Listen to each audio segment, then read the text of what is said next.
Hey everybody, welcome to the episode that nobody wants to listen to. Just do the intros where we just mess it up and then just cut straight into the actual. All right, let's just go. Let's just do it. Let's just go to here's the intro, everybody. Coming in hot.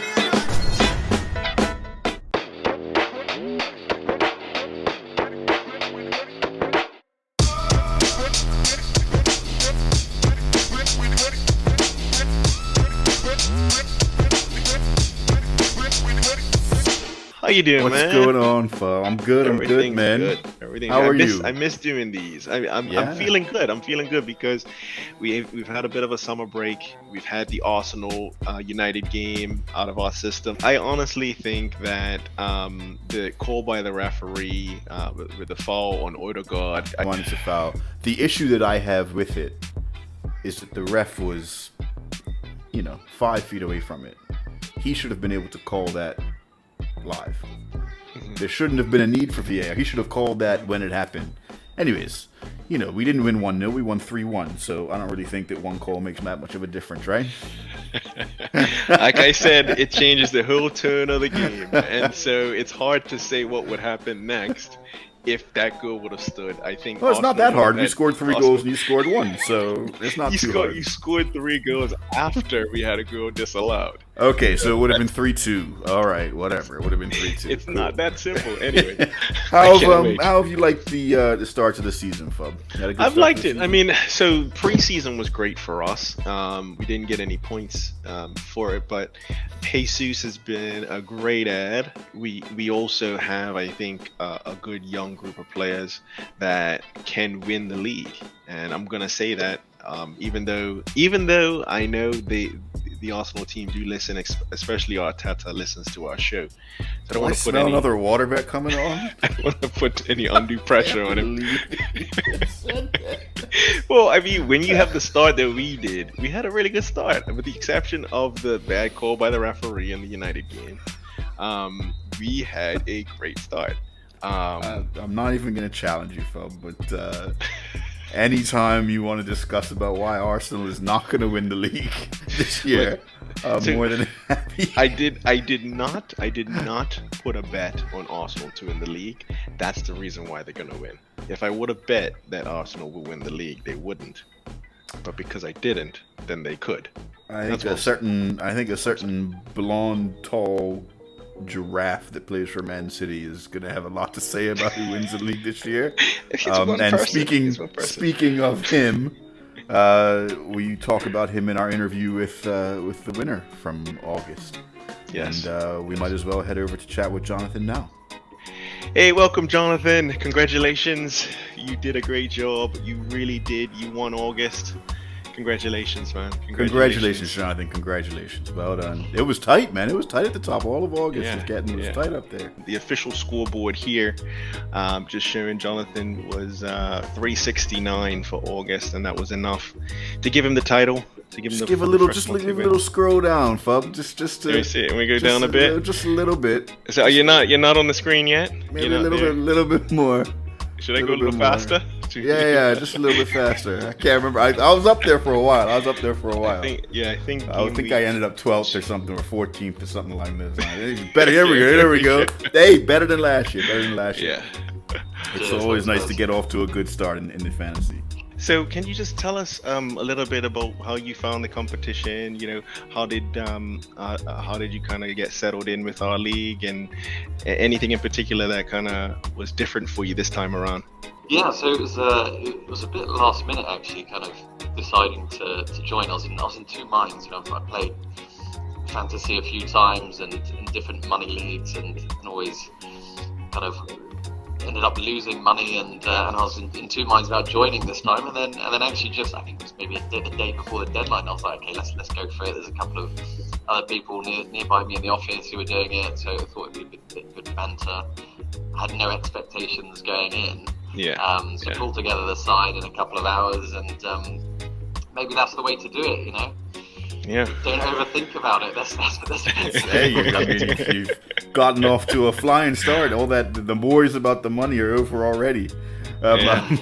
The what's, missus is happy. Let's put it that way. Time well spent, I think. what's been your highlight of the season so far? It's pretty early days, isn't it? But I think Haaland, just watching how quickly Haaland has adapted to the league has been pretty impressive. I thought he might take a little bit of time, just because Premier League is so much more demanding than obviously the Bundesliga. But yeah, I think it's just really exciting watching him. Even though I'm a Liverpool fan, I think just kind of watching him as a player, I think he brings a lot of quality to the league. So it's quite exciting. So you did mention that you're a Liverpool fan. Can you give us a little background there? Like, how did that come about? When I first kind of got into football, it was kind of the 1998 World Cup.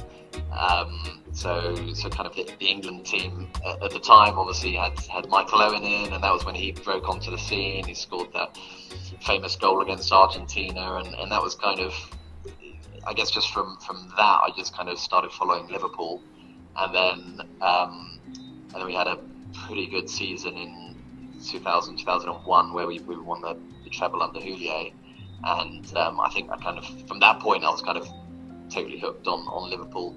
Even though my local team is technically Watford, I was basically born outside Watford Stadium, and I should be supporting them.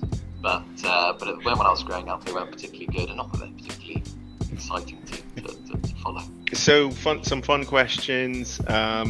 Anything that you've been watching recently, TV shows, movies, that you found interested? So I've just started on Ring of Power, which is on Amazon, which is I think like the prequel to The Lord of the Rings. It's still getting into it. It's a bit slow going, but they've clearly spent a lot of money on the production of it, but yeah, I think I'd recommend watching it, particularly if you like kind of fantasy type stories and Lord of the Rings and Tolkien and all that. Yeah. Well, my wife's actually watching it, so we have some shows that we watch together, and then other shows that we watch separately. And she's just started that show, and she likes it quite a lot. What advice would you give yourself if you could go back in time and speak to your 21-year-old self? And feel free to say that you choose to support Man United instead of Liverpool. Not a chance. I'm just trying to think back to when I was 21. I mean, it's not like United have had that much success even since I was 21. There's no comeback. I have no comeback. I mean, there's nothing I can say to that. You're right. But yeah, what would I say? Probably I'd say,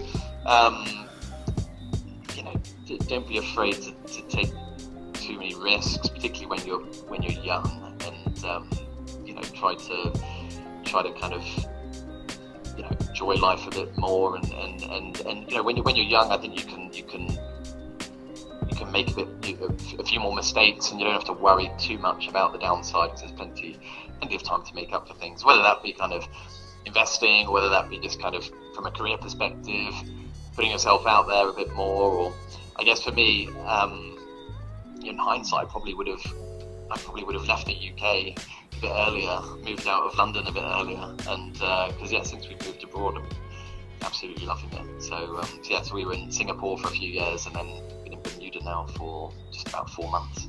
So yeah. Oh, you're fresh to the island. Yeah, you got some fresh cash too. You got a nice little welcome gift, I guess you could call it. Did you want to give any shout outs to anyone, or anything in particular you wanted to add? Just hoping that Liverpool can kickstart their season properly. We've had a bit of a rocky few results, bit up and down, but keep with Klopp. Trusting Klopp will get there in the end. I think this season I'm not expecting huge amounts from it, but I think it's kind of transitioning into it. We're going to be transitioning into a newer team, so I think we should just keep the faith with Klopp. We'll get there. So we do want to start asking the winner as part of the honor of winning to help us to decide on the crown and anchor. So anybody who is in their first season, just like Jonathan, we do crown and anchors once a month. It's usually around the third game week of the month. And I just want to ask you, Jonathan, would you say you would prefer the total goals in game week 8 or the time of the last goal in game week 8? Let's go for the time of the last goal. Okay, all right, that's good. Now, invariably, we always get questions. Yeah. What does the time mean? What does the last goal mean? Whatever gets listed gets listed as an official time of the last goal, of the final goal that gets scored in game week number 8. So if the last game finishes 0-0, then obviously it'll be the last goal that's scored from the previous game, so on and so forth. So it's not necessarily the last game of game week 8, but just the last goal in general of game week 8. So the last 2 games are Man United and Leeds, and then Chelsea and Liverpool. So if Chelsea and Liverpool 0-0, then it would go to the Manchester United and Leeds, whatever the last goal is for the game week. One other thing, I think you guys would probably agree, we can allow people to pick the same time. Yeah, we've got too many people in the league now, I think, to say you can't pick at the same time somebody else. So if 2 people have picked the same time, I guess we'll just split the pot between them. Yeah. I know 90 minutes seems to be a popular one. We did do this once before, Jonathan, last season, and the guy that picked the 95th minute won. I think it was 95th or 94th minute. What if nobody gets the correct time, Club? So we could do 2 things, and I'll ask Jonathan to pick.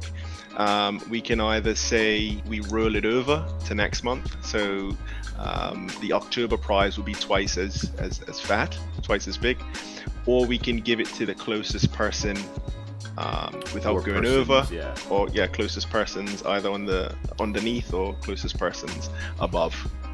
But I'll let Jonathan do the honors. Let's do rollover. I like the rollover too. Yeah. I like a nice big pot for October. There we go. Yeah, that sounds really nice. All right, awesome. Well, Jonathan, thank you very much for your time this evening. We may be seeing you again one month in the future. Fingers crossed. Thank you, Jonathan, and congrats. All right. Thanks. Phenomenal interview with Jonathan. Very humble. Thank you, Jonathan. Yes, thank you, and well done. Congratulations. Yeah, I'm going to be keeping an eye on his team for the rest of the season. That's for sure. You need some help. Yeah, I mean, everybody needs a coach every once in a while, a mentor. No, he did come out of the blocks firing, and it's paid off. It's paid off big time. We are improving the crown and anchor. We wanted to, I think, make your life a little easier, Fub.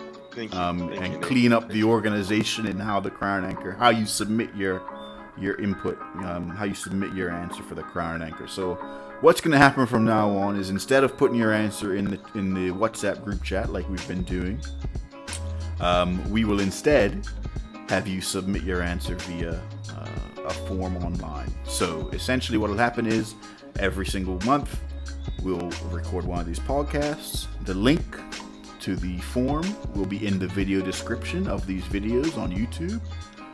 So you'll need to click the link that's in the video description. It starts questionpro.com and then so on and so forth. You need to click that link, and then we will also give you the password that you need to access the form at some point during the video of the podcast. So you can see it's on the screen right now. This month's password is ball. So you need to click the link in the video description, type in ball as the password, all lowercase, and then input your answer in the online form. And that'll make Mandela's life a lot easier. I don't think that's overly complicated. If you have questions, feel free to ask. But all we're going to do is point you back to this video. So you need to click the link in the video description, type the password in for this month, and then input your answer via the form. Do not put your answers in the group chat anymore. That is far too confusing. So we're going to start moving it to an online form.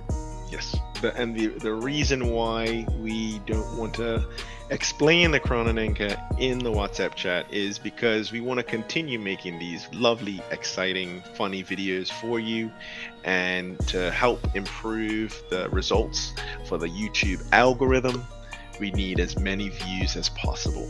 There is a disincentive. Those individuals that post and explain the Crown and Anchor in the WhatsApp chat will be disqualified from that entire month's Crown and Anchor. So Yes. asking very, very kindly that you just put aside some time, watch the videos. You get the password right there at some point during the videos. Enter in your entry, and as Nate said, it's as simple as that. Makes it very simple. Keep the banter in the chat nice and spicy, though. I'm liking Yes. it. I'm liking that the banter in the Yes. chat is live. Yes. We just want to remove the Crown and Anchor chat until we get the results in, and then feel free to rib the people that lose and to congratulate the people that win. Yeah. But try and refrain, please, from talking about the Crown and Anchor so that we can get more people to watch the videos. And click the link in the description, type the password in, and clean up Mandela's life. A quick thank you to our sponsors. So let's see what we got here. So we got one of these sponsors. I don't know if you heard of these guys, Locked on the Rock. Great company, group of young entrepreneurs that I rate highly, and really appreciate what you guys do. We still need to do a special interview with you, Nate, for Locked on the Rock at some point. We will get there. And then also the swag that you see that I'm wearing, you can also see the logo right there. It's just for Kick, so if you want to order anything, it's orders.j4k@gmail.com. They're sponsoring the entire league, so giving prizes to the monthly winners, and then first, second, third for the regular season. Great company as well, and really appreciate their support. And yeah, I'm gonna put up some pictures right now. You can see some pictures of items that we've received in the past. So thanks to all the sponsors. All right, Nate. Thank you. Cool, Fub. Thank you very much. Congrats to Jonathan, and good luck to everybody, but not too much good luck. Just enough that you all come second. Check you guys later. See you later.